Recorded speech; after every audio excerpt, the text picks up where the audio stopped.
Good morning, everybody. Alrighty. In this one, we're going to talk about the integral test. A lot of this stuff is just kind of straight definitions for you guys. It's not things that you especially need to know, especially like this part. It'll be useful for like a multiple choice type question. The most important thing here that I will discuss in just a minute as well is that whatever. These conditions must be met on whatever interval I'm talking about. So notice that that interval matches that interval, right? But the other thing is that essentially what we are going to be able to state is if we don't know how to tell if my series converges or whatever, if I can figure out if the integral does, both of them will do the same thing. They will both converge or they will both diverge. One of those two things will be true. Alrighty. So what is the integral test? So let's look at the series 1 to infinity of 1 over n squared. All right, so what this is, if I were to write this series out, if I plug in 1 and then plug in 2 and then plug in 3 and so on and so forth, right? This series is not geometric. It is not telescoping. The nth term test would not help me because it does not diverge. So there's nothing that we have up to this point that would really help us be able to tell for sure whether this series converges or diverges. But this series, let me try to make this 1, 1, 2, 3, 1, 2, 1 fourth, 3, 1 ninth. All right, so my series comes in something like that. Didn't even get close to those other ones. But I'm something like this, right? I'm just going to erase them. Bye-bye. Wah! So if I were to draw these things out, 1 can be represented by a right Riemann sum, where that is 1. 2 can be represented with a right Riemann sum, where this is 1 fourth. 3 can be represented with a right Riemann sum, where this is 1 ninth, right? And it goes on forever. Well, if this is just a bunch of Riemann sums, and if I kind of treat this like the area under the curve, well, I could say this is also equal to 1 plus the integral from 2, to infinity of 1 over n squared. So that way I kind of have the 1 set aside, and really I'm starting with this portion here when I have n equals 2, and I'm looking, golly, what just happened? Magic. I'm looking forward, right? So with that, I can't say too much other than, what if I think about the area under the curve? If I think about the area under the curve, and if this is a right Riemann sum, if I find the exact area under the curve, it will include all of these portions up here and this portion up here. So as long as I am decreasing, as long as I stay positive above the x-axis, because if I go negative, it could still diverge. And as long as it is continuous, there's no breaks in my area or anything like that, I can say that this summation is going to be less than 1, right? That's just my initial of 1, plus the area under the curve from 1 to infinity of an f of x function that can be defined in terms of 1 over n squared, or 1 over x squared. By this statement, this would be an overestimate. And if I can show that this converges, that goes to a number, then this part and this part, more importantly, must also converge. So this case we were using a right Riemann sum. If we use a left Riemann sum with a divergent series, I could show that this is smaller than the series, and if this diverges, then the series will also diverge. But again, those three factors must be met. We do have to meet those every single time. So let's go ahead and move on, and let's take a look at some of our examples. Let me delete all of that crap. Okay, so, and with this stuff, this is kind of the first time that we are exploring these things that I'm only going to be able to tell whether it converges or diverges, because like we just saw, right, I can say that it is less than this sum, right? My integral is an overestimate for the series, but I can't say what it goes to because it's not geometric. I don't have a sum formula for it. It's not telescoping. I can't write a sum formula for it. So all we're going to be able to say is it is convergent or divergent. I'm not going to be able to give a sum. Later on, we'll be able to give kind of ranges for my sum. These are called tolerance levels. I can be within a range, but there's not one particular number that I can give you that it sums to. All right, so with this stuff, determine if each series converges or diverges. So I'm thinking about nth term test, it goes to 0. This is not telescoping. This is not geometric. I think those are the 3 tests that we have so far. So the only thing that I have left is to try to think about, maybe I can do the integral test. The integral test is not going to be your favorite by the end of all of our tests, and that's okay. But we need to kind of ask ourselves 3 questions first. Is it continuous? And is it continuous on my integral? That is what I mean. No, it is not continuous everywhere. N cannot be -5/3, but on my interval, since I'm going from 1 to infinity, it is continuous. So yeah, I'm continuous there. Yes, I'm cool there. I don't know what I just said. Is it positive? Well, again, on my interval, I'm just putting in positive numbers for n. So yes, it will always be positive. Now the last question is going to require a little bit more work since we are in calculus. Is it decreasing? Well, with that, the way that I show that things are decreasing in calculus is if I have some derivative and it is less than 0. So what we are going to do is I'm going to say let a sub n be f of x, which I'm going to write as 2 over 3x plus 5. Make sure you make this statement equating your series, or your sequence rather, to this function f of x. And again, notice I said sequence because it is just a sub n. I'm not taking the entire series. I'm just taking the sequence, and I'm just trying to see if the numbers of my series, or the sequence, are going to decrease the entire time. So just really try to think about that terminology, sequence and series, and that will help you answer some questions if you can really get a good grasp of that. All right, so if I take the f of x, I'm going to rewrite it to make my derivative a little bit easier. All right, and then my derivative, I'm going to take down the exponent, take away 1 from the exponent. This is chain rule stuff, and multiply by the derivative inside. So this will be rewritten as -6 over 3x plus 5 squared. Again, if I'm doing stuff too fast, remember you guys can always rewind and rewatch and slow down and speed up and whatever you need to do. So I'm going to talk at my speed of what I am thinking, but please remember you have technology on your side. All right, so what this means for us. If this is squared, that's going to stay positive. This is negative, so that's always going to be negative. So this is going to be negative for the only thing I care about is x is greater than or equal to 1, right? Because my interval starts at 1. So is it decreasing? Yes. Since all of those 3 conditions are met, I can do the integral test. Ah, you mean we haven't even done the test yet? No. That's why I said it may not be your favorite, and that's okay.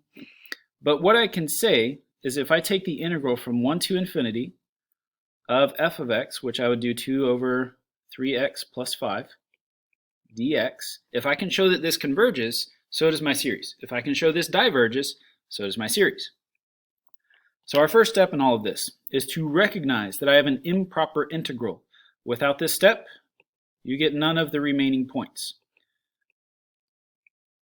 1 to b, 2 over 3x plus 5 dx. If you need to do u substitution, you can. Let u be 3x plus 5 so that you see du is 3 dx. All right, so then this can become the limit as b approaches infinity of my antiderivative would be ln of u, so ln of 3x plus 5 divided by 3, so 2/3 ln absolute value 3x plus 5. You don't super need the absolute value in this one because our interval is positive, but it's always nice to remember to put it there for other situations. All right, so then let's throw in our b's. If this were a multiple choice, I would say divergent and be done. But if it is not, I do need to show all of this. Minus 2/3 ln, throw in your 1, 3 plus 5 is 8. So now if I evaluate at b, natural log of infinity will go to infinity because the graph of natural log goes up forever as it goes out. So what that means for me is since this is infinity, my integral is divergent. So if my integral is divergent, then so is my series. That is the integral test. So now let's write our statement.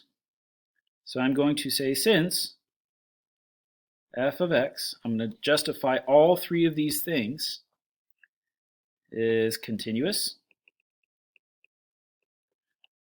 positive, decreasing,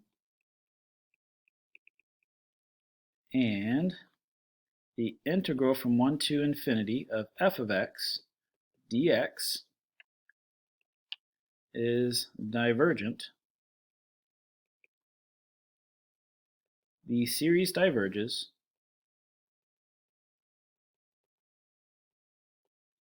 by the integral test.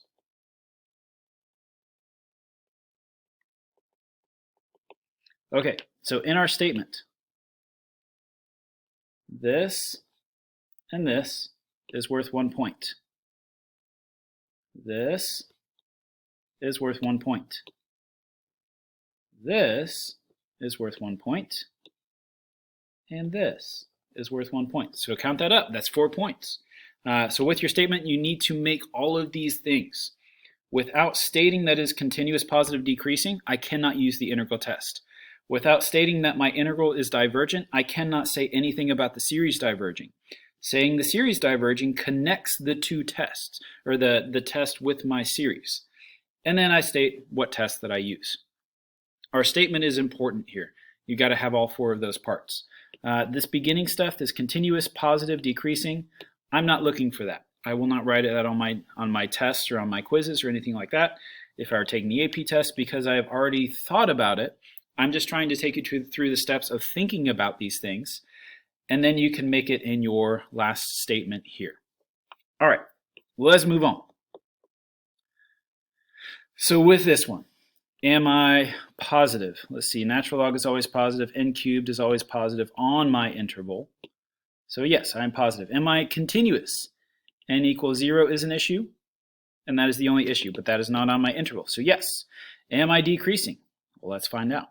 So I'm going to say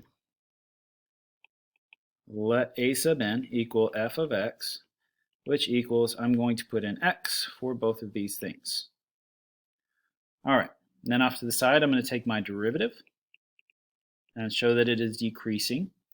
So let's see, low d high is how I'm going to choose to do this, the quotient rule. Low d high minus high d low all over low squared. All right, so this is x squared minus 3x squared ln of x over x to the 6th. If it helps, factor out an x squared. 1 minus 3 ln of x over x to the 6th. All right, so then really what we are looking for, x squared over x to the 6th. You can simplify that to 1 over x to the 4th if you want to. It makes no difference. But this is positive, this is positive. Really my only question is, what is this doing? Well, as long as, I think it's e to the 1/3. Yeah, e to the 1/3 is when this will be 0. So as long as I am bigger than e to the 1/3, or the cube root of e, then this will be within my bounds and it will be decreasing. A little known fact that I have been told is that even if I increase for just a second, That's okay, as long as it quickly goes to decreasing and continues to decrease. So really, truly, I'm just going to think about like 2 and 3, really not even 2, because that's beginning. But if I were to put in 4, that is bigger than 1, which means that this is going to be larger than 1. So this part will always be negative. So I'm going to say negative, and this means this is decreasing. So since it is decreasing, I can use my integral rule. I'm going to go ahead and write it in terms of the improper integral.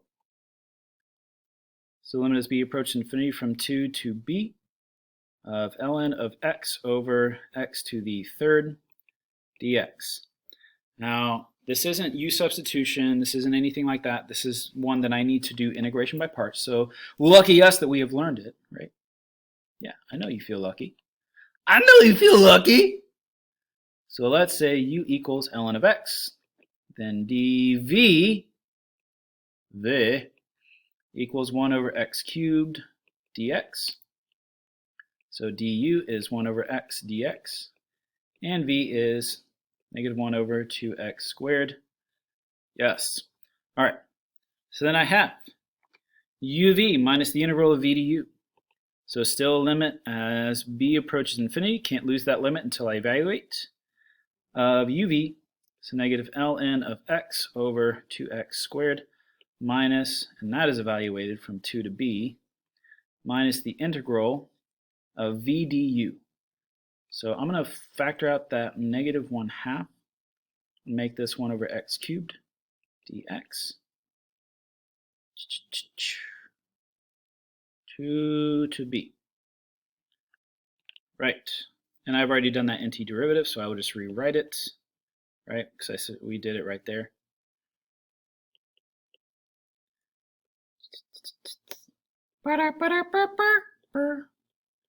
There's so much tedious writing.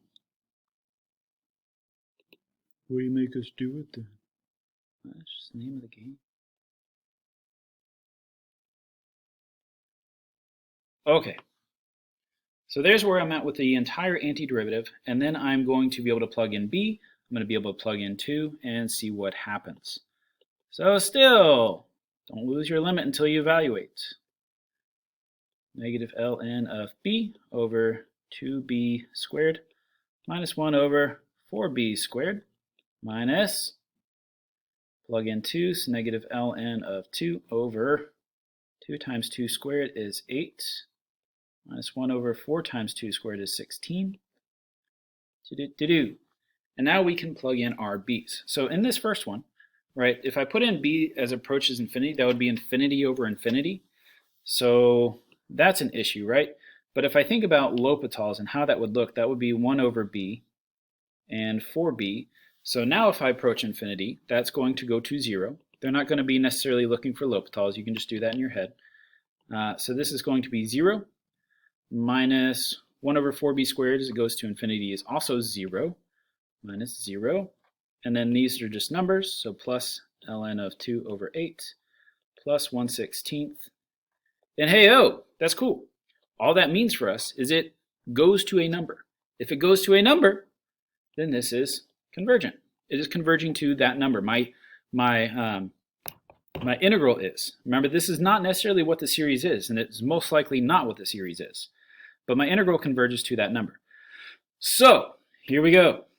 Since f of x is positive, continuous, decreasing,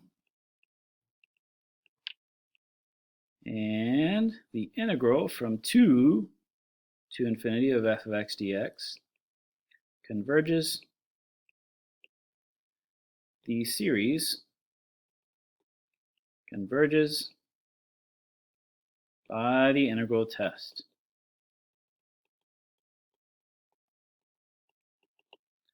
All right. Yes. Let's see if we can get through one more. I got to go to duty soon, which really is going to happen in a flash for you. Flash for you. Oh, choked on my own spit. Okay. Sorry. Alrighty, with this one, so let's see, am I continuous? Yes. Am I positive? Yes, on my interval I am. Am I decreasing? Oh. So let a sub n be f of x be 3x over x to the fourth plus 1. So f prime chlodhe minus chadidlo all over, oh no, no! All over law squared. Right? Right. Let's simplify it just to see what it looks like. See how pretty it is.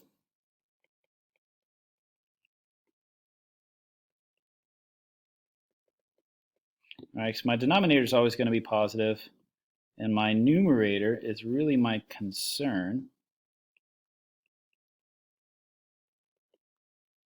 Right, and really, if I'm going 1 to infinity, if I put in 1, since that's my lowest bound, that is going to be negative. How did that become a minus 3? That should be plus 3. What are you doing? What are you doing? So this is negative for x greater than or equal to 1. Cool. So what that means is I can use my integral test. So let's do it. So the limit is b approaching infinity from 1 to b of 3x over x to the fourth plus 1 dx. I recognize this is arctangent right off the bat, but if you don't, practice. Well, let me show you how.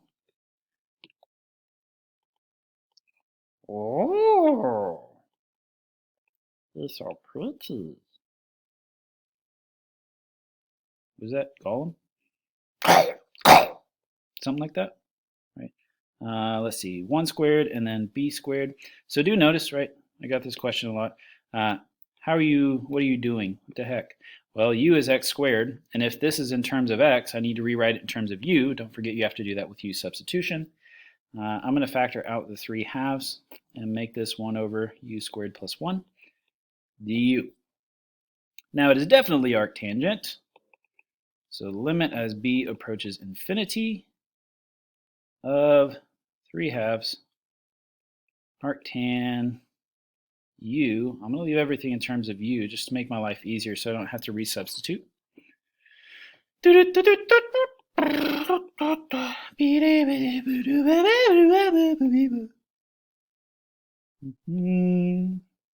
So much writing.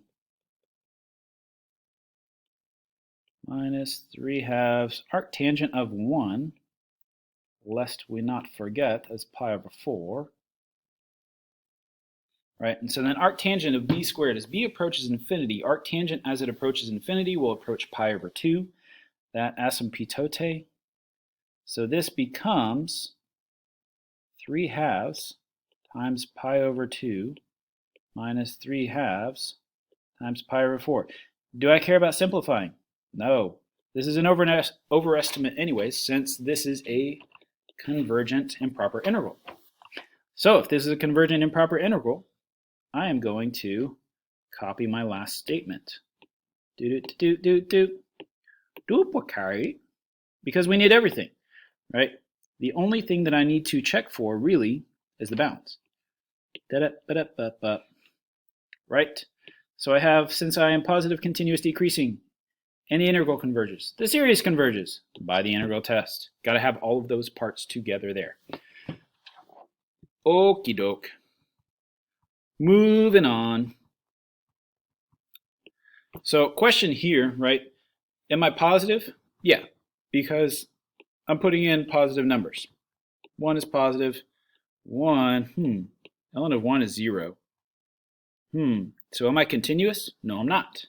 So if this were a question that it was not continuous, it would probably be on the multiple choice. So do make sure you think about these things. Since this one is not continuous, I cannot do the integral test until Mr. Pike is mean, and he decides to make this a 2. such that we can actually do the problem. Because I am continuous on 2 to infinity, and now I can work the problem.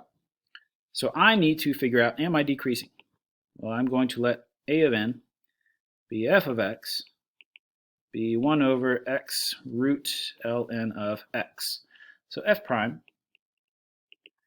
I'm going to do low d high minus high d low. I don't want to do the negative 1, 1, like the chain rule, making everything to negative 1 just because it looks uglier to me. And I don't know, I like the way that this one comes out. So if I do low d high, right, low d high, the derivative of the high is 0, so I'm not even going to bother with it. So minus high d low, and with the derivative of the low, you're going to have to do the product rule within the chain rule. So I have the derivative of x is 1, so just root ln of x plus x times the derivative of the square root of ln of x. So if you need to write it as ln of x to the 1/2, you can, because that is going to make it 1 over 2 root ln of x times the derivative of the inside, which is 1 over x, all over the bottom squared. So x squared ln of x. Now up top, this is going to be negative root ln of x. The x's here will divide out.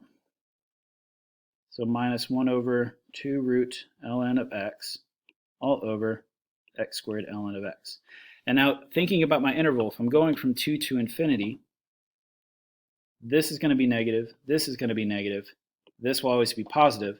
So this for sure will be decreasing for all x greater than or equal to 2. Definitely. So I can do my integral test to figure out divergence or convergence. I'm going to write it in terms of my limit just to start off so I don't have to rewrite that limit from 2 to b of 1 over x root ln of x dx. This is straight u substitution, where I need to let u be ln of x, and du then is 1 over x dx. So pay attention to the bounds here, right? Because if x relates to u by taking the natural log of x, then if I want to write that 2 in terms of u, then this needs to be natural log of 2 and natural log of b. Because what that allows me to do is make this just u to the negative 1/2 du, since the 1 over x dx is my du, and 1 over the square root of x is just u to the negative 1/2. So that makes my antiderivative a little bit easier. So the limit as b approaches infinity of 2 root u from ln of 2 to ln of b. Again, if this were multiple choice, I would be done, because this is going to diverge 100%.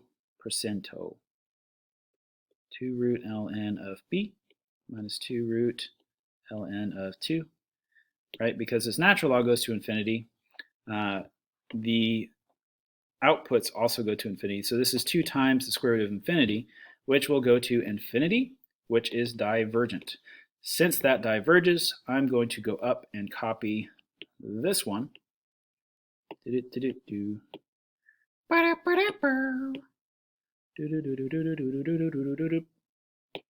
Right, and the only thing that I need to change is my bound from 2 to infinity. So again, since f of x is continuous positive decreasing, you need to state that every single time. I know it seems stupid, but you need to state it. This is divergent. The series diverges by the integral test. All right, we have one more test that we're going to talk about, which is wonderful. You're going to love it. I love it. So the last test that we're going to talk about in this video is the p-series. The p-series is a beautiful series. You can prove this with the integral test. 1 over x will diverge, 1 over x squared will converge. But essentially, if you have 1 over something, 1 over n, or 2 over n, or some number over n, essentially, because you can factor out that 2 or whatever. But if you have 1 over n to the p, no plus, no minus, no nothing like that, then it converges if p is greater than 1, and it diverges if it is not. So for this first one, determine convergence or divergence. Since p equals 1, the series is a divergent p-series.